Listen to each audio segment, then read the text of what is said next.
मेरे डिस्कशन का टॉपिक है subjects of international law. Subjects of international law में मैं मुख्य रूप से कहाँ तक इंडिविजुअल्स अंतर्राष्ट्रीय विधि के सब्जेक्ट्स हैं उस पर ध्यान दूंगा और स्टेट्स और इंटरनेशनल ऑर्गेनाइजेशंस के बारे में बहुत ही शॉर्ट में बताऊंगा कि क्या वो किस तरह से किस हद तक अंतर्राष्ट्रीय विधि के विषय हैं। इसमें सबसे पहले मैं आपको अंतर्राष्ट्रीय विधि के विषय का अर्थ बताऊंगा। अर्थ के बाद अंतर्राष्ट्रीय विधि के संबंध में जो 3 प्रकार के दृष्टिकोण हैं वो क्या हैं वो बताएंगे। तो अंतर्राष्ट्रीय विधि के विषय का अर्थ है वैसी इकाई जिसे अंतर्राष्ट्रीय विधि के अंतर्गत अधिकार एवं कर्तव्य प्राप्त हों, जिन्हें अधिकार एवं कर्तव्य प्राप्त हो और जो अंतर्राष्ट्रीय न्यायालयों तथा न्यायाधिकरणों के समक्ष वादी और प्रतिवादी के रूप में उपस्थित हो सकते हैं, वादी और प्रतिवादी बन सकते हैं। फिर अंतर्राष्ट्रीय विधि के बनाने में के नियमों के निर्माण में उनका कहाँ तक योगदान है, उनका कुछ योगदान है कि नहीं, उनको क्षमता है कि नहीं कि वो योगदान कर सके उनके अंतर्राष्ट्रीय विधि के नियमों के निर्माण में, और वे अंतर्राष्ट्रीय विषय का मतलब है अंतर्राष्ट्रीय विधि के अन्य विषयों के साथ वे लीगल रिलेशंस वैधिक संबंध स्थापित कर सकते हैं। तो ये अंतर्राष्ट्रीय विधि के विषय हुआ। अंतर्राष्ट्रीय विधि के विषय के संबंध में एक बात उल्लेखनीय है कि जो जितने भी विषय हैं अंतर्राष्ट्रीय विधि के, उनके संबंध में यह कहा जा सकता है कि सभी विषय समान रूप से उनका स्टेटस एक समान नहीं है। उनमें कुछ को ज़्यादा ग्रेटर स्टेटस प्राप्त है, किसी को ज़्यादा इम्पोर्टेंट स्टेटस प्राप्त है और किसी को कम स्टेटस प्राप्त है। इसके बारे में फिर लास्ट में आपको मैं बताऊंगा। अंतर्राष्ट्रीय विधि के विषय कौन हैं, इस संबंध में मुख्यतः 3 प्रकार के दृष्टिकोण पाए जाते हैं। पहला दृष्टिकोण जिसे हम ट्रेडिशनल या क्लासिकल व्यू पॉइंट कर सकते हैं, दृष्टिकोण कर सकते हैं, और जब से आधुनिक अंतर्राष्ट्रीय विधि का प्रारंभ होता है उस समय से लेकर 20वीं सदी के प्रारंभ तक चलता रहा है। इसका मुख्य थीसिस है, इसका मुख्य मंतव्य है the states and states alone are the subjects of international law. वह स्टेट्स के अलावा दूसरे को सब्जेक्ट्स मानते नहीं हैं इंटरनेशनल लॉ का। दूसरा दृष्टिकोण है जिसका प्रतिपादन केल्सन, ड्यूगी, क्रैबे, सेल जैसे विद्वानों ने किया है। वो अलग एक दूसरे एक्सट्रीम की बात करते हैं। उनका ऐसा कहना है, जैसे पहले दृष्टिकोण में हमने बताया कि states and states alone are the subjects of international law, उनका मानना है। ये दूसरे दृष्टिकोण का मानना है कि individuals are the ultimate subjects of international law. अंततोगत्वा केवल इंडिविजुअल्स ही अंतर्राष्ट्रीय विधि के विषय हैं। उनका ऐसा मानना है कि अंतर्राष्ट्रीय विधि एक फिक्शन है, एक मिथ्या है, स्टेट्स एक फिक्शन है, एक मिथ्या है, और उसका मूर्त रूप, उसका कंक्रीट शेप जो है वो इंडिविजुअल्स ही हैं। इसलिए इंडिविजुअल्स ही अंततोगत्वा किसी भी सिस्टम ऑफ लॉ के विषय हैं। इसको एक स्टार्क ने कहा है कि ये दूसरा एक्सट्रीम है, अपोजिट डायरेक्शन में दूसरा एक्सट्रीम है जो कहते हैं केवल इंडिविजुअल्स ही अंतर्राष्ट्रीय विधि के विषय हैं। एक तीसरा दृष्टिकोण है जो एसिमिलेट करता है दोनों को और कहता है कि ये जो दृष्टिकोण जेसप, ब्रायरली, स्टार्क, ओपेनहाइम जैसे विद्वानों द्वारा प्रस्तुत किया गया है, और उनका ऐसा मानना है कि यद्यपि राज्य अंतर्राष्ट्रीय विधि के प्राथमिक सर्वाधिक महत्वपूर्ण मुख्य विषय हैं, परंतु बहुत हद तक कई मामलों में व्यक्तियों और अंतर्राष्ट्रीय संगठनों को भी अंतर्राष्ट्रीय विधि के विषय के रूप में स्वीकार किया जाना चाहिए, किया जा सकता है और किया जाता रहा है। अब हम पहले दृष्टिकोण के बारे में बताएं कि पहला दृष्टिकोण जिन विद्वानों द्वारा दिया गया है, उनमें जो आधुनिक अंतर्राष्ट्रीय विधि के शुरुआत से ही इसको मान्यता मिली, लोग इसके विद्वानों ने इसको स्वीकार किया और बाद में यद्यपि इसकी लोकप्रियता में कमी हुई है, मगर आज भी इसके सपोर्टर्स मौजूद हैं, जैसे गॉर्मिली, नॉरगार्ड, फ्रेडरिक स्मिथ, विलियम्स आदि विद्वानों ने इस दृष्टिकोण का समर्थन किया है। यह दृष्टिकोण यह मानता है कि चूंकि अंतर्राष्ट्रीय विधि का उदय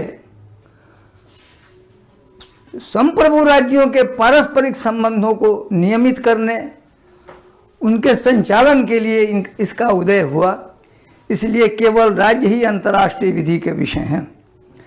उन्होंने अपने पारस्परिक संबंधों को नियमित करने के लिए इसका विकास किया था और आज भी जिस दौर से गुजर के 20वीं सदी के शुरू तक आया, चाहे आज भी उनका ऐसा उस दृष्टिकोण का ऐसा मानना कि आज भी वो मुख्यतः अंतर्राष्ट्रीय विधि राज्यों के बीच की विधि है।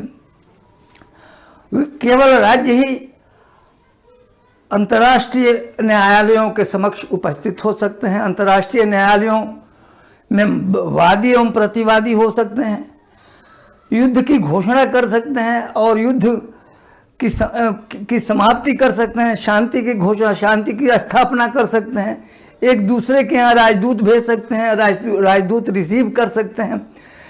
तो राज्य को ही वे अंतर्राष्ट्रीय विधि के मुख्य विषय के रूप में स्वीकार करते हैं और आज भी उनका ऐसा मानना है कि अंतर्राष्ट्रीय विधि राज्यों से ही संबंधित है।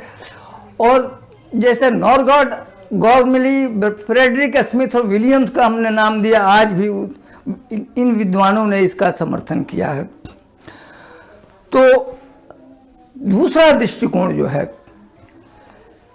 ये जिसके डिस्कशन में जो हम लोग अभी जाएंगे, केल्सन, ड्यूगी, क्रेबे और सेल के जरिए, दूसरा दृष्टिकोण जो है जो था उसको हम लोग मान के चल रहे हैं कि ये जो दूसरे एक्सट्रीम का है, पहला जो है the states and states alone are the subjects of international law कहता है, दूसरा कहता है कि केवल इंडिविजुअल्स, अल्टीमेटली इंडिविजुअल्स ही सभी प्रकार के विधि व्यवस्था के अंग हैं, विधि व्यवस्था के विषय हैं। इस बात को स्वीकार न करते हुए हम लोग ये बात बताएंगे कि एक्चुअली ट्रेडिशनल जो पोजीशन है, ट्रेडिशनल व्यू पॉइंट था, उसके खिलाफ, उसके विरुद्ध धीरे धीरे प्रतिक्रिया होने लगी और 20वीं सदी के शुरू में विशेष रूप से कुछ इंडिकेशंस मिलने लगे, जो सेकेंड वर्ल्ड वॉर के बाद वो इंडिकेशंस और ज़्यादा, वो संकेत और ज़्यादा क्लियर हो गए कि अंतर्राष्ट्रीय विधि केवल राज्यों से संबंधित विधि नहीं है।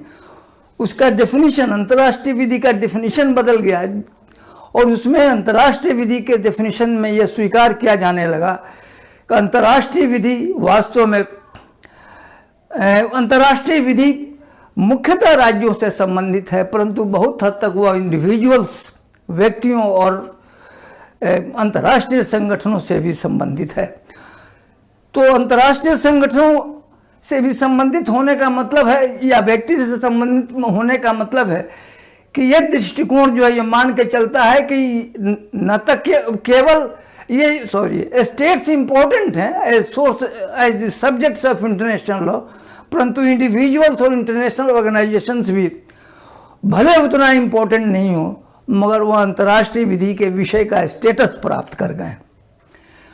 तो अंतर्राष्ट्रीय विधि के बारे में जैसे हमने डेफिनेशन में पहले वाले लेक्चर में बताया था कि इंटरनेशनल लॉ का जो डेफिनेशन बदला है, जो राज्यों के बीच के राज्यों के मध्य संबंधों में जो परिवर्तन आया और उसके अनुसार जो अंतर्राष्ट्रीय विधि में जो परिवर्तन आया, उसकी परिभाषा, उसके अर्थ में जो परिवर्तन आया, वह परिवर्तन रिफ्लेक्ट करता है कि वो विषय को जो है ना बदलने, वह परिभाषा विषय में बदलाव को परिलक्षित करता है। जैसे आज हम कहते हैं कि अंतर्राष्ट्रीय विधि राज्यों के साथ साथ व्यक्ति और अंतर्राष्ट्रीय संगठनों से भी संबंधित है, जो हमने परिभाषा में भी बताया था।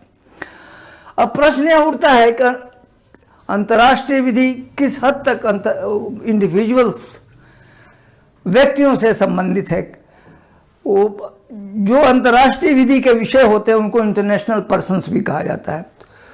तो अंतर्राष्ट्रीय विधि के किस हद तक व्यक्ति अंतर्राष्ट्रीय विधि के किस हद तक विषय हैं, यह एक बहुत इम्पोर्टेंट प्रश्न हो गया है। और सेकेंड वर्ल्ड वॉर के बाद धीरे धीरे इस विचार को मान्यता ज़्यादा मिलने लगी है कि अंतर्राष्ट्रीय विधि व्यक्तियों से भी सीधे संबंध रखती है। यहाँ पर विषय का मतलब है कि अंतर्राष्ट्रीय विधि सीधे व्यक्तियों से भी संबंधित है। व्यक्तियों के अधिकारों एवं कर्तव्यों को भी वो व्यक्तियों के अधिकारों एवं कर्तव्यों से भी संबंधित है, उसके बारे में भी उसमें सीधे अंतर्राष्ट्रीय विधि में प्रावधान है।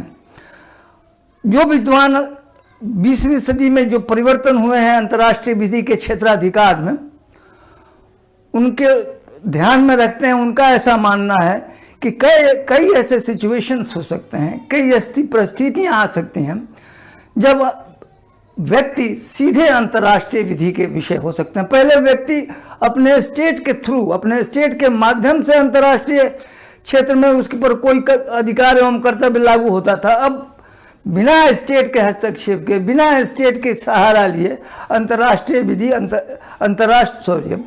व्यक्ति अंतर्राष्ट्रीय विधि का विषय हो सकता है। तो जो सिचुएशंस हैं जिनमें कि अंतर्राष्ट्रीय विधि का विषय व्यक्ति हो सकता है, उन सिचुएशंस में सबसे पहला सिचुएशन हमने दिखाया पायरेसी का, समुद्री डकैती। तो जो हाई सी पर जो डकैती का कार्य या जो वायलेंस का कार्य, जो हिंसा का कार्य, या अब उसमें इंक्लूड कर लिया गया हाईजैकिंग को भी उसमें इंक्लूड कर लिया गया। तो इसमें जो वायलेंस करता है, जो पायरेसी उसको कहते हैं समुद्री डकैती, और जो पायरेसी करता है उसको पायरेट्स कहते हैं। तो जो पायरेसी क्या दोषी होगा उसको अंतर्राष्ट्रीय विधि के अनुसार दोषी माना जाएगा। जो कार्य है उसके पायरेटिकल एक्ट्स, जो समुद्री डकैती से संबंधित जो कार्य हैं, जैसे वायलेंस का कार्य, डकैती का कार्य या हाईजैकिंग का कार्य, ये ट्रेडिशनल इंटरनेशनल लॉ में भी है। ये ऐसा एक मुद्दा है, व्यक्ति कैसे अंतर्राष्ट्रीय विधि का विषय है। उसमें यह मुद्दा ऐसा है जो सेकेंड वर्ल्ड वॉर के पहले से भी जिसके लिए व्यक्ति को सीधे कसूरवार ठहराया जाता था। जो पायरेसी का एक्ट करता है उसको अंतर्राष्ट्रीय विधि के अनुसार अंतर्राष्ट्रीय विधि का उल्लंघन माना जाता है, कि अंतर्राष्ट्रीय विधि अब मानता है कि वो जो पायरेसी का काम कर रहा है वो उसका उल्लंघन करता है। तो जो कोई भी राज्य पायरेट्स को पकड़ सकता है और पकड़कर उनको सजा दी जा सकती है, उनको सजा दे सकता है। तो इसलिए बहुत लोग कहते हैं कि ये तो म्युनिसिपल लॉ के अनुसार सजा मिलती है, मगर उससे इम्पोर्टेंट बात यह है कि इसको क्राइम करार दिया है इंटरनेशनल लॉ ने। और लॉटो पैक्ट और जेसप ने तो कहा है कि ऐसा पायरेसी के सिचुएशन में इंडिविजुअल्स को पर इंटरनेशनल लॉ को लागू किया जाता है, म्युनिसिपल लॉ को से ज़्यादा इंटरनेशनल लॉ को लागू किया जाता है। अगर इस बात को नहीं भी माना जाए तो यह इतना तो फैक्ट है कि पायरेसी ऐसा क्राइम है जो इंटरनेशनल लॉ के अनुसार गलत है, इंटरनेशनल लॉ के अनुसार एक क्राइम है। दूसरा सिचुएशन जिसमें व्यक्ति सीधे अंतर्राष्ट्रीय विधि का विषय हो सकता है वो है स्टेटलेसनेस एंड डबल और मल्टीपल नेशनलिटी। स्टेटलेसनेस कहते हैं राज्य विहीनता। राज्य विहीनता का अर्थ हुआ वैसा व्यक्ति जिसको कोई राज्य नहीं हो, जो कहीं की नेशनलिटी उसको प्राप्त नहीं हो, कहीं की राष्ट्रीयता उसको प्राप्त नहीं हो। फिर डबल नेशनलिटी कहते हैं कि वैसे व्यक्ति जिनको दो या दो से अधिक नेशनलिटी प्राप्त हो। उसमें स्टेटलेस पर्सन्स जो होते हैं वो उनका एक एग्जाम्पल, जैसे श्रीलंका और भारत के बहुत सारे लोग जाके बहुत जमाना पहले, 1000 साल पहले जो है जाके श्रीलंका में बस गए। श्रीलंका की सरकार आज भी उनमें से बहुत को अपना नागरिक अपनी राष्ट्रीयता प्रदान करने के लिए तैयार नहीं। उनको श्रीलंका के राष्ट्रीयता वाले व्यक्ति के रूप में स्वीकार नहीं करती। और चूंकि वो बहुत पहले इंडिया को छोड़ के चले गए थे, इसलिए भारत उनको अपने सिटीजन के रूप में वापस लेने के लिए तैयार नहीं है। ऐसे व्यक्ति को कहा जाता है स्टेटलेस पर्सन्स। डबल और मल्टीपल नेशनलिटी का एक एग्जाम्पल है। जैसे एक व्यक्ति को एक से ज़्यादा देशों की राष्ट्रीयता प्राप्त होती है। जैसे अगर कोई जर्मन फादर से पैदा हुआ, वो इंडियन मदर हो उसकी, और ब्रिटिश जहाज पर पैदा हुआ, तो ब्रिटिश जहाज, इंडियन मदर, जर्मन फादर से जो बच्चा पैदा होगा, जैसे जर्मन फादर हो, इंडियन मदर हो, और वो ब्रिटिश जहाज पर पैदा होता है, तो उसको एक साथ 3 जगह की राष्ट्रीयता प्राप्त हो जाएगी वहाँ के लॉ के मुताबिक, भारत, जर्मनी और ब्रिटेन। ऐसे व्यक्ति को मल्टीपल नेशनलिटी वाले व्यक्ति कहा जाता है। इनके संबंध में कभी कभी प्रॉब्लम्स उठते हैं। उनके हक के बारे में, उनके अधिकार के बारे में कभी कभी प्रॉब्लम्स उठते हैं। तो उन प्रॉब्लम्स को डिस्कस करने के लिए, उन प्रॉब्लम्स के समाधान के लिए अंतर्राष्ट्रीय विधि के नियमों का सहारा लिया जाता है। अंतर्राष्ट्रीय विधि क्या कहती है, उसके अनुसार उनका समाधान किया जाता है। तीसरा सिचुएशन जिसमें व्यक्ति को अंतर्राष्ट्रीय विधि का विषय माना जाता है, वो है वार क्राइम्स। वार क्राइम्स का मतलब हुआ वैसे व्यक्ति जो युद्ध में वार के नियमों का उल्लंघन का दोषी हो, ह्यूमैनिटेरियन लॉ या क्राइम्स अगेंस्ट ह्यूमैनिटी का दोषी हो, वांटन डिस्ट्रक्शन का दोषी हो, अननेसेसरी किलिंग्स का दोषी हो, उसको कहते हैं। वैसा व्यक्ति जो वार में यह काम करता है, उस पर वह वैसा व्यक्ति जो है वार क्राइम करता है, और वैसा व्यक्ति वार क्रिमिनल कहलाता है। तो वैसे क्रिमिनल्स के लिए सीधे अंतर्राष्ट्रीय विधि, वैसे क्रिमिनल्स को पर सीधे अंतर्राष्ट्रीय विधि लागू होती है।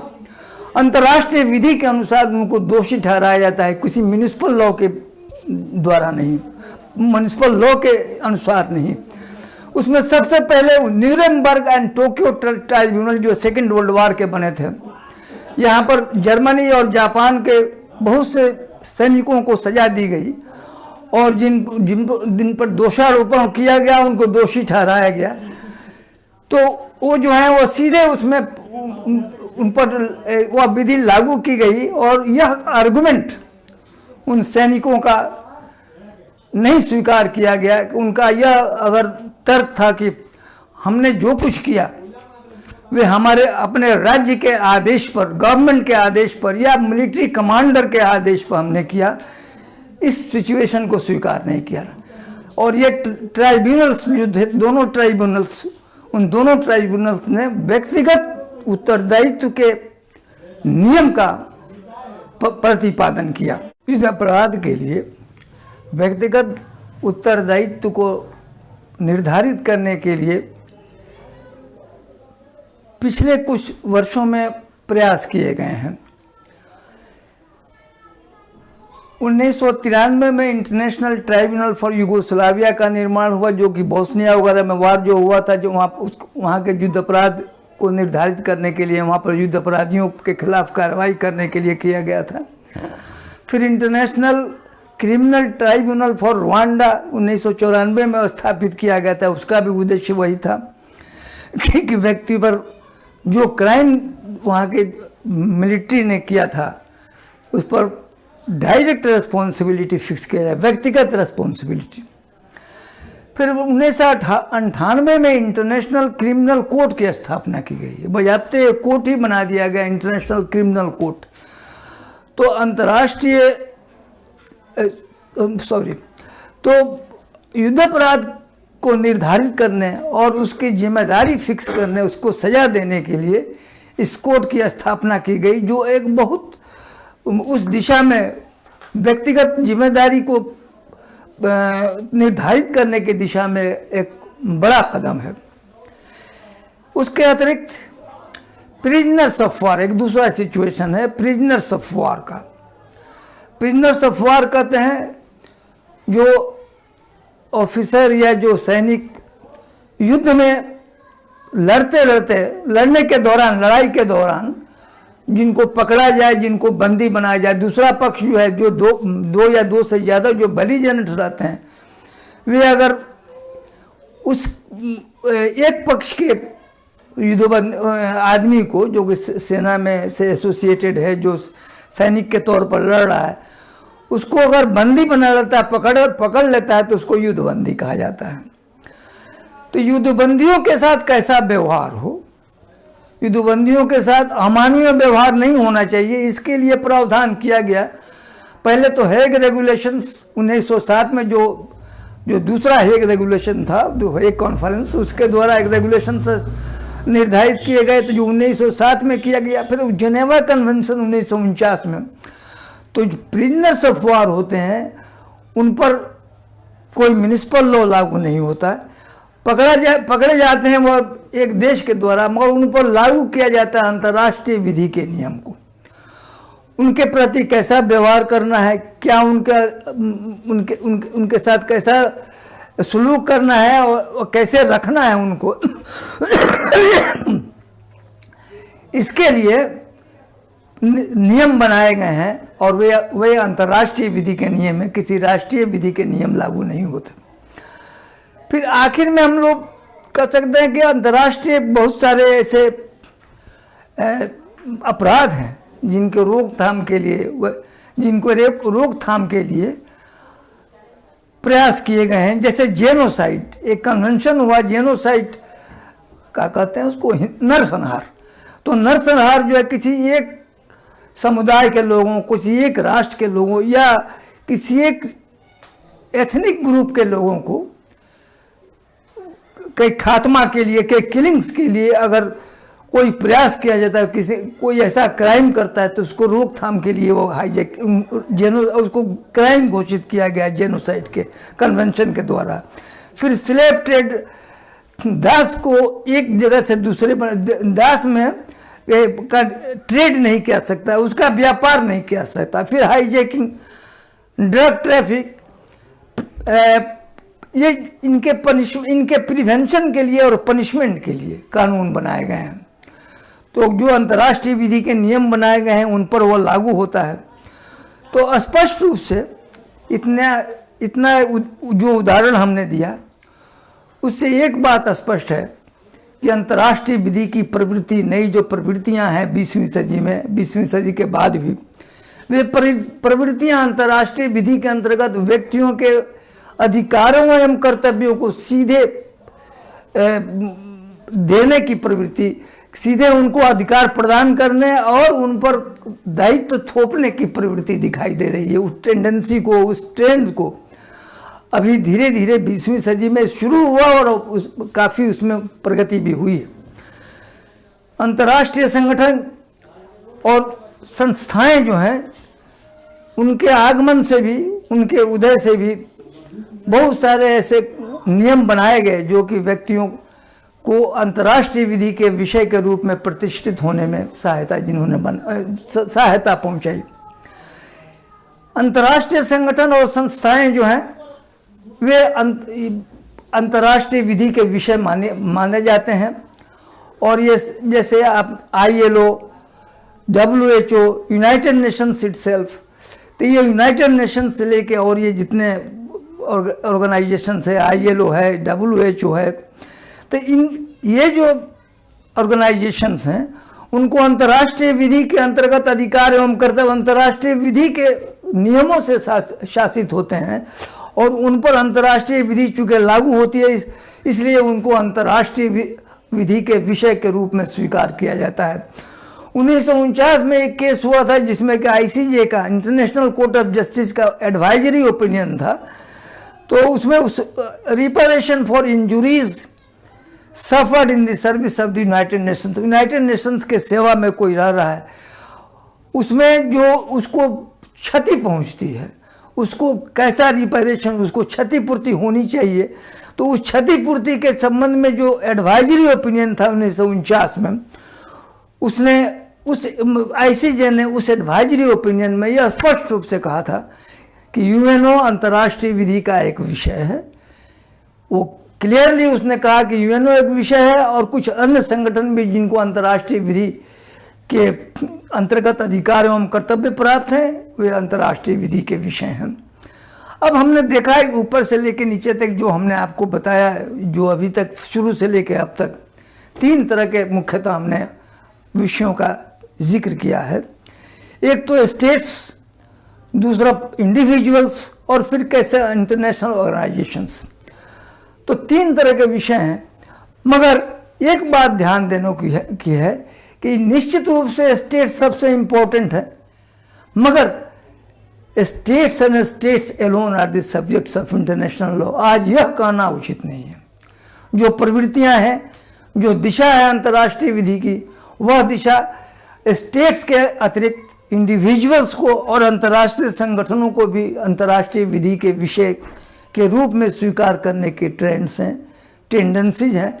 इसलिए आज यह कहना कि अंतर्राष्ट्रीय विधि केवल और केवल राज्यों से ही संबंधित है, केवल राज्य एवं राज्य ही अंतर्राष्ट्रीय विधि के विषय हैं, states and states alone are the subjects of international law, यह कहना उचित नहीं है। आज राज्य के अतिरिक्त इंडिविजुअल्स और इंटरनेशनल ऑर्गेनाइजेशंस एंड इंस्टीट्यूशंस भी अंतर्राष्ट्रीय विधि के विषय हैं। जहाँ तक इनमें इनके इम्पोर्टेंस का सवाल है, तो जो अभी केस हमने बताया, reparation for injuries suffered in the service of the United Nations case 1949 का, जिसमें आईसीजे ने एडवाइजरी ओपिनियन दिया था, उसने बहुत क्लियर कर दिया था कि किसी भी विधि व्यवस्था के विषय का मतलब ये नहीं है कि जितने विषय होंगे सबका स्टेटस समान होगा।